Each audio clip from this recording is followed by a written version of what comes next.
What's going on, everyone? Welcome into Bayou Bengals football. So, you know, to me, not to be overly negative here, but to me, Brian Kelly's a guy that, I think if there's one thing that's going to hold him back from winning a national title at LSU, it could be his stubbornness. And why I say that is because, to me, it's one of those things. What is it in psychology I forget, but once you formulate an opinion on something, you need a lot of evidence to try to get you off of that. So Brian Kelly has already formulated the opinion that the experienced running back needs to play. And you may think LSU, that logic could work out okay this year because Logan Diggs is an experienced guy. He appears to be maybe their best running back.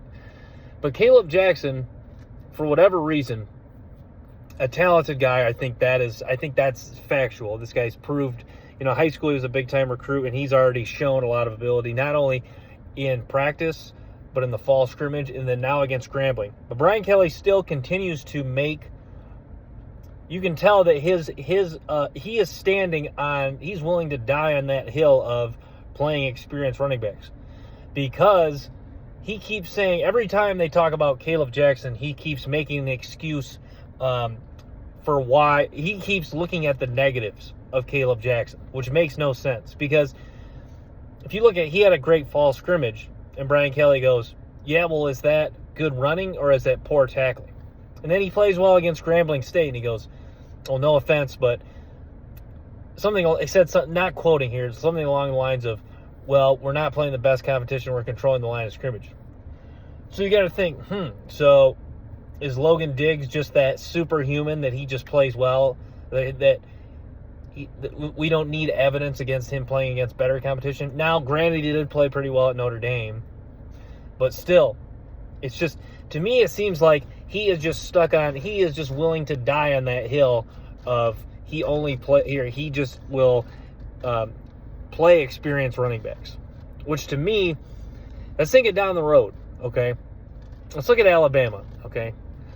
Alabama, if you remember when they won the 2017 national title, they were playing an experienced quarterback who was struggling. They were playing some experienced running backs who were struggling in the game. And what did they do? They turned to Tua, a younger quarterback, talented guy. They turned to Najee Harris, and it helped Alabama win a national title. So to me, Brian Kelly staying with this stubborn mindset of playing the experienced running back, that is how you can cost yourself a national championship. And that's how you can cost yourself in some big games. Now, if they would have had Logan Diggs playing, or Caleb Jackson not playing against Florida State, was he enough to win them that game? With him and Mason Smith, everything, was that enough to win them the game against Florida State? No. But these are the type of things where, that's the thing about coaching. You look at Nick Saban's become more of this guy. College football is evolving. Like, as a Michigan fan, I always look at, the end of the Lloyd Carr era. I guess we're getting sidetracked here. But you look at the end of the Lloyd Carr era, Michigan had become their offense was just so vanilla. That blowout loss to Oregon would run the spread. Michigan was not prepared for the spread. College football has evolved so much. It was, that Michigan football in 2007, Michigan was still running some base ace formation, just, easy, just man blocking, straight at, dive out of ace formation. You have to evolve, Brian Kelly, you just hope his stubbornness does not cost this LSU team down the road, because college football is ever changing. It's always evolving. You have to change as the times change. You can't, maybe that worked 36 years ago when Brian Kelly was first coaching at Grand Valley, because everyone was just playing the older guy.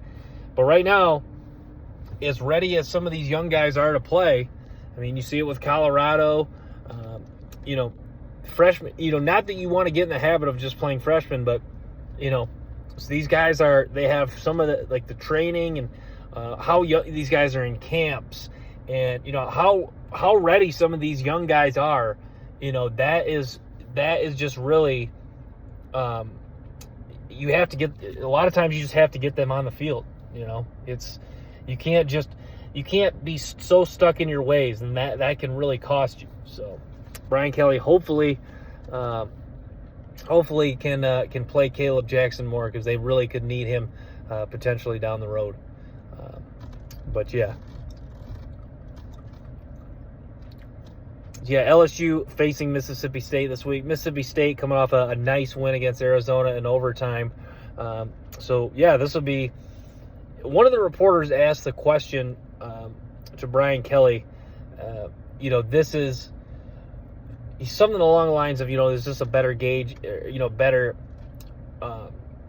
better test to really gauge where this LSU team is? I think that's a really great question, because Grambling State, LSU could have played, they could have won that game 28-3, play bad, and we still could have no gauge of how much they've really improved. That would probably be a more telltale sign that they haven't improved. But you knew that that Grambling State was just such a lesser opponent. No disrespect, that LSU really could have just showed up, maybe without even practicing that whole week, and won that game. They just had the far superior advantage at the line of scrimmage. So playing against Mississippi State, who is not as good as Florida State, but is going to present a unique challenge just with the size, physicality, speed of an SEC opponent, and a team that's 2-0, feeling good, battle-tested with an overtime win. So I think it is a gauge. They say the team improves the most from week 1 to week 2, so that you could say, I think it's safe to say that LSU has improved. We'll just see how much they've improved against Mississippi State. I think if they go out and they really beat Mississippi State handily, I think it's safe to say this LSU team has very much improved so far this season. So keep an eye on this game. It's going to be a big game. It's their opening SEC game, one of 3 critical SEC games coming up. So LSU got a chance to move to 2-1. And I think once you get to 2-1 is where you start to really kind of get your swagger back. That means it's another win, another boost of confidence. So yeah, getting to 2-1, I think that is a huge. That'll be a big leap for this LSU team, and rebuilding their confidence from the week 1 loss. But yeah, and it's another win that drifts you further away from the negative thoughts that come with the Florida State loss in week 1. So yeah, LSU will travel to Mississippi State. And a big opportunity, big game. Harold Perkins, Mason Smith, a chance for Mason Smith to really shine in this game. I think he has an opportunity to really do some nice things. This could be the game where he really has his welcome back party, if you will, where he just goes off, and really that dominant presence that we saw at times in 2021 as a true freshman, and he just has a monster game. So really excited. Emory Jones, listened to his interview.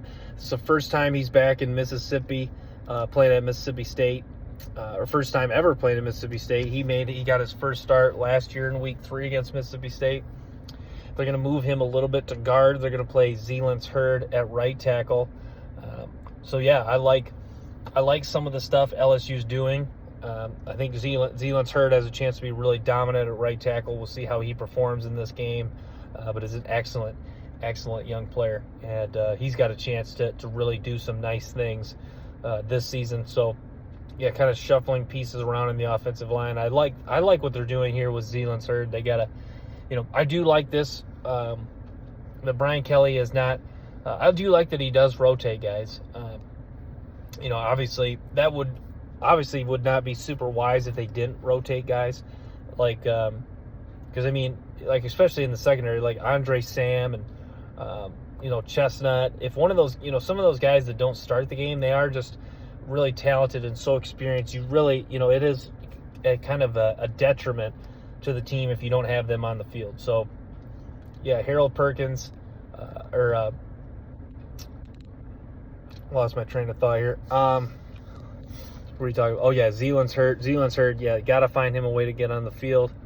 Caleb Jackson, I ran through that spiel, but Caleb Jackson, they have to find a way to get him on the football field as well. But yeah, the running backs will be interesting. You got to believe Logan Diggs has earned the opportunity to start the game. I think he'll have a nice game. They're going to need his good running, patience, some of the power, physicality, ability to fall forward, a lot of the things that Logan Diggs does. They're going to need that. And then defensively, they talk that, Mississippi State is going to present a challenge for the LSU defense. Will Rogers, an experienced quarterback, Marks, their running back, is a physical, tough guy. So, yeah, LSU defense have to be stout against the run. Goodwin is probable for this game. Who was the other guy? Omar Spates is probable for this game, and John Emery Jr. John Emery Jr. will make his return at running back. So yeah, a couple guys probable. Hopefully, he didn't say anything about Mason Taylor. Hopefully Mason Taylor will go in this game. Mason Taylor, a chance to perform at a high level. And yeah, he is. Taylor's a really, really talented tight end who,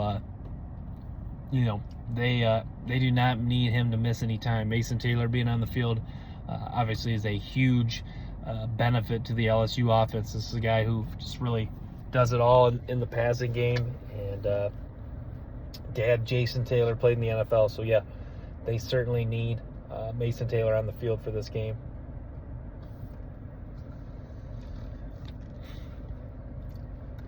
But yeah, Brian Kelly, he seemed like he's in a pretty good mood, was joking in his press conference.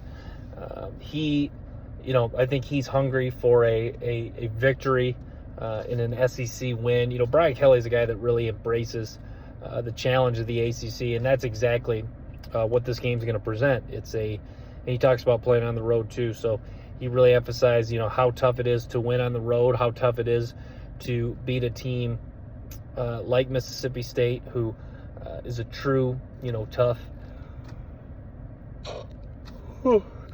SEC team. So certainly a challenge in front of them. But Brian Kelly, yeah, he's open to playing more SEC games, and this is just one of many SEC games they have coming up. And so we'll see how Brian Kelly is during this game. Almost seemed. Yeah, after I talked about his mindset, I think this is what he's really eyeing. If you hooked him up to the Robert De Niro lie detector test, I think this is exactly, he was not looking forward to grambling. There was more of, let's play well, let's execute, let's get that game over, and that's really see, this is a true test to really see what this LSU team's made of, honestly, because, you had an opportunity in week 1 to really show what this team is made of, what this version's team made of, and you kind of squandered that opportunity a little bit. So now a chance against the Mississippi State team that, even if you think Mississippi State's not a contender this year, they are consistently a tough opponent, especially at home. So a test for this LSU team to really go out and show that they are improved, and that they can win on the road, and that they are a team that can put together another 4 quarters of high-end level football. So listen to the Malik Neighbors. Malik Neighbors they asked him about the coverages Mississippi State played. He said, yeah, they play a lot of off coverage. I think this is a game where Malik Neighbors is really going to shine. I think that's why. I'm not sure how the media chooses to interview guys, but I would assume that they expect Malik Neighbors to have a big game. I think off coverage is where Malik Neighbors is gonna feast. This guy obviously can win against press man-to-man coverage. Talented. I mean, he's that talented. He can win against all sorts of looks defensively, but especially against off coverage, he's gonna really have a chance to get open in the middle of the field, make some yards after the catch. So I expect a big game from Malik Neighbors. I'm not sure what his over and under receiving total will be, but I would definitely look at taking the over in that case. Kyren Lacy. When's Kyren Lacy's breakout game coming? If he does have one this year, this right now would certainly be an excellent time for that. So yeah, we'll see Lacy a chance to, he's a guy who, has the ability to go off. I think it's just, I think it's a lot of things. that just haven't really aligned for him. You know, like against Florida State, he just, you know, the passing game was, you know, that the passing game was just kind of an off night. Against Grambling, you know, they had other guys. And other guys step up, make big plays. So the question is, you know, does Lacey, does Lacey have that big breakout game, and does it come against an SEC team, and does it happen to be in week 3 against Mississippi State and LSU's opening SEC game? So a lot of questions, you know, for Kyler and Lacey, not only in this game but moving forward. Do we see more Chris Hilton Jr.? You know, they talk about, Malik Neighbors is talking about how Chris Hilton's one of the fastest guys on this LSU team. And he's a guy that, you know, looks like he's catching the ball better. I mean, he obviously has not had a lot of opportunities to drop the ball either, but you know, that is the concern with Chris Hilton. And then Brian Thomas. Brian Thomas, you know, if you talk about the guy that's Brian Thomas has been the most consistent receiver through the first 2 weeks. The wide open touchdown against Grambling, big play touchdown against Florida State. I know that was against some backups, but definitely showed some big playability. So yeah, Brian Thomas, you know, even though his stats are a little bit inflated, you know, going against a bad Florida State, you know, blown coverage against, or missed tackles against, you know, Florida State's backups, and then also just a, you know, looked like a coverage bust wide open touchdown against Grambling. So it appears Brian Thomas's stats have been inflated a little bit, but he's still doing a really good job out there for him nonetheless. And then yeah, when Caleb Jackson's out there, hopefully Caleb Jackson is, you know, you'd love to see at least 1 or 2 big plays from this guy. You know, Caleb Jackson really thrives on those outside zone runs, so I'd love to see maybe a couple of those in this game. LSU does, their offensive line does have the ability to execute zone blocks and man blocks really well. So yeah, it'll be fun to see. How they execute those and how they can help open lanes for Caleb Jackson in this game.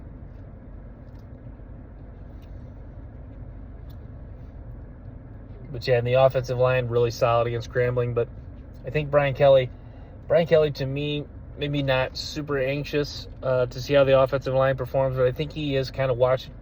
I'm sure he'll be watching the offensive line pretty closely, the coaching staff as a whole, just to understand that this offensive line has a chance to really play well, and yeah, they have a chance to show they've improved from the Florida State game, because he expected that they would control the line of scrimmage against Grambling, and they really did that. But now, you know, against an SEC level opponent with defenders with size, we'll see if they can get that done.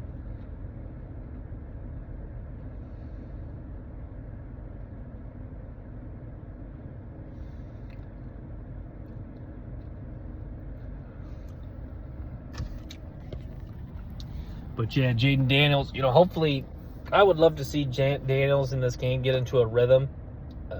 You know, if you're relying on, if Jaden Daniels is kind of scrambling, if he becomes kind of the lead rusher, the scramble to try to win the game, if it becomes that type of game, you got to believe that's in favor of Mississippi State. So if I were Mississippi State, you know, I think the key, on the flip side, I think the key would be to limit the run. And then I would just if they limit the run and limit the passing game, you got to believe that's key for Mississippi State to win.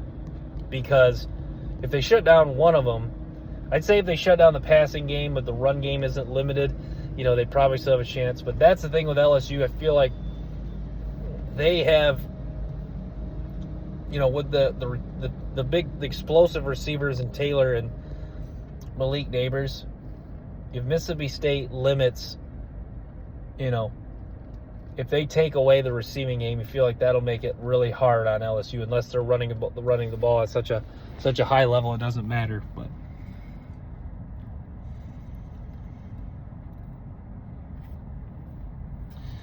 But yeah, I would like to hear Matt Denbrock and Matt House interviewed. Be interested to hear what kind of Matt House take is on the defense at this point in the year. They are moving Harold Perkins around a little bit to try to utilize his skill set. Perkins, though, looked better against Grambling. He's going to want to play well and really make a statement against Mississippi State. I know we talked about him a little bit earlier, but he's such a crucial piece to what they do on the defensive side of the ball. And it's cool to see him look more like the guy we saw last season. Yeah, I expect some big things from him.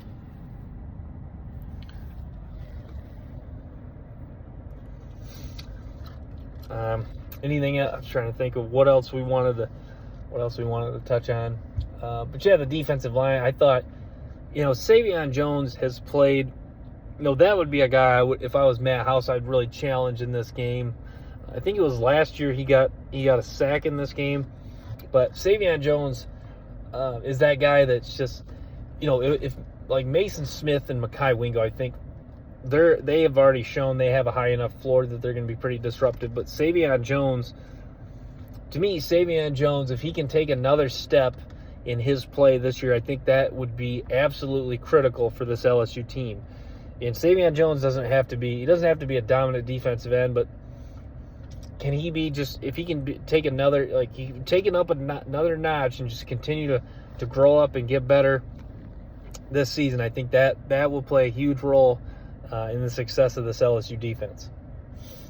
But yeah, if Omar Speights happens to not go in this game, I think that could be really big because we touched on, Omar Speights, he hasn't been great by any stretch these first two games, but to me, this is with a running back who is physical in a team that likes to run the ball in Mississippi, a team that likes to run the ball in Mississippi State. This could be, I should say, since he's probable, this could be the game where Omar Speights looks really stout against the run, and we see a lot of the high-end ability that we saw of the guy last year at Oregon State. So, yeah, keep an eye on Omar Speights in this football game. He's got an opportunity to really do some nice things and really make a lot of tackles and be that strong physical presence that everyone saw last year at Oregon State.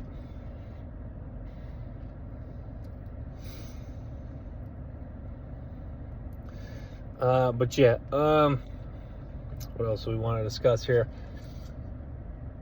But yeah, Mekhi Wingo. So Mekhi Wingo, I'll be honest. If there's one, I think Mekhi Wingo maybe has played.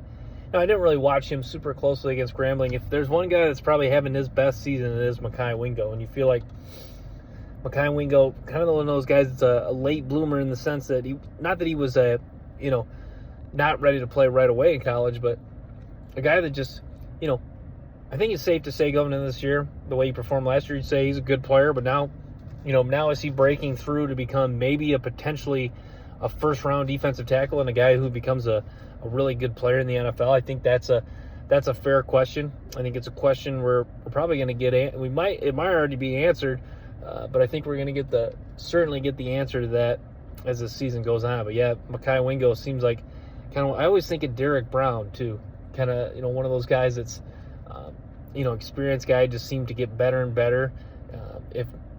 If Wingo came out last year, he probably wouldn't be a first-round pick, but a guy that's, the improvement is so steady in the sense that, got a chance to work his way into that first-round discussion come next year's draft. So keep an eye on Mekhi Wingo. If there's one guy, I'd probably say he's, if there's one guy that's played the best for the first 2 weeks, I'd probably give that award to Mekhi Wingo. So he's doing a really nice job, and with Mason Smith back, he's not going to have to play as many snaps. But with Gilroy and Jefferson, they've been okay, but with them, neither one of them emerging and being dominant, Wingo, he's going to have to continue to probably play quite a bit of snaps. But yeah, Mason Smith flashed a lot of the good things that he did in 2021 against Grambling, and they're hoping for more of that against Mississippi State. So yeah, looking forward to this game. It's 11 a.m. Central Time kickoff, 12 p.m. Eastern Time kickoff in Starksville, Mississippi.